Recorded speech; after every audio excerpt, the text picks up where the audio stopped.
Welcome to the new hand embroidery series where I'll run through some tutorials on basic embroidery stitches while decorating the Sophie's Garden tote bag. Before you get started, you will need to prepare your thread. Throughout these tutorial videos, I am using 2 long strands of thread doubled over. This gives me a loop at one end. I use a no knot method when I'm joining my threads to my work. So what I do is I will pick up a stitch at the back of the work and then I will pass the needle through the loop and pull it tight.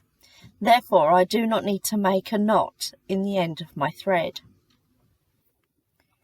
In this video, we are looking at stem stitch.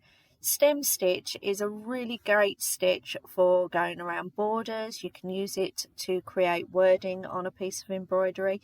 But in today's video, what I'll be doing is going around the curves of the inner flower.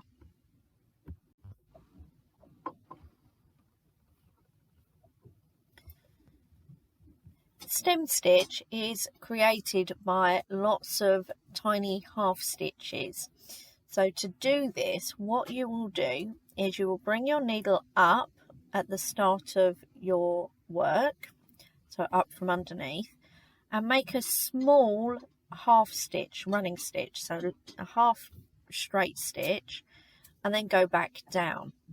You'll come back up again at the start of that first stitch, and you will go down again about the same length of the stitch just past the end of the first stitch. So you see I come up, I'm going to position my needle just a little further away from the end of that first stitch, and I will insert my needle. Now you'll notice that I won't pull the thread completely tight because I want to see the end of that first stitch, because that's where you bring your needle up again, is at the end of that first stitch. So I hold the thread out of the way so I can see my needle coming up, and then I will pull it tight. Now it's a really good idea to make sure that you hold your thread out the way on the same side for the whole time. So I'll always hold it over to the right.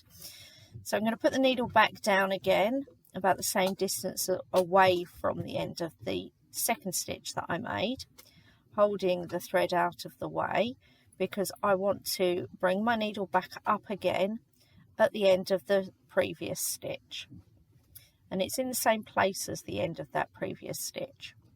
Bring my needle up and pull my thread tight. So once more, position your needle a small distance away from the end of the stitch you've just made. Hold your thread out of the way.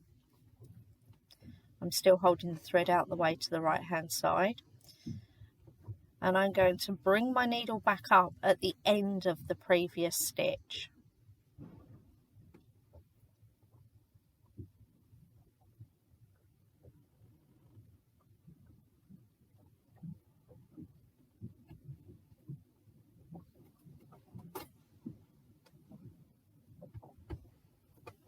Takes a few goes to find the end of the stitch to bring your needle up in the correct place, but have some patience, you will find it, and then pull it tight. And you'll notice that it's giving a kind of twisted look to your stitch, which is exactly what you want. Another way to use stem stitching is if you wanted to create vine work for flowers. So you draw your vine out using a pencil and then just follow the line using the stem stitch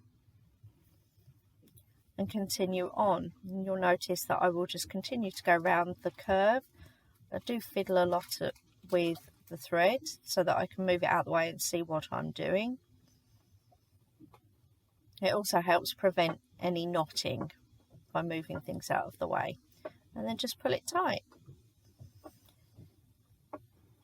Why not have a go and see how you get on?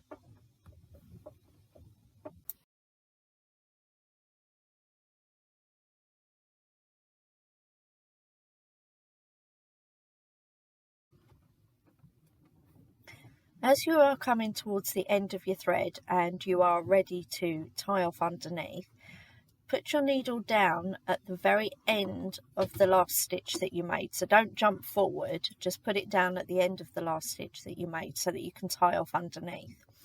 And then when you start your new thread, come up in the same place as where you finished, make that first small straight stitch, come back up again at the beginning of that straight stitch, and then jump past a little way to put your needle back down, and then back up again at the end of your first stitch to be able to continue on. And then when you get right to the end and you're completely finished and you're doing your last stitch, just insert your needle back down at the end of the last stitch that you make and then tie off underneath.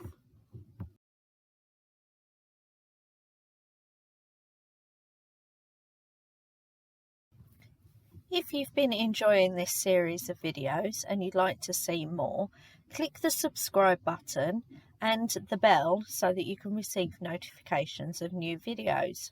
You can also follow us on Patreon at Unravel and Unwind, and all the links will be in the description below.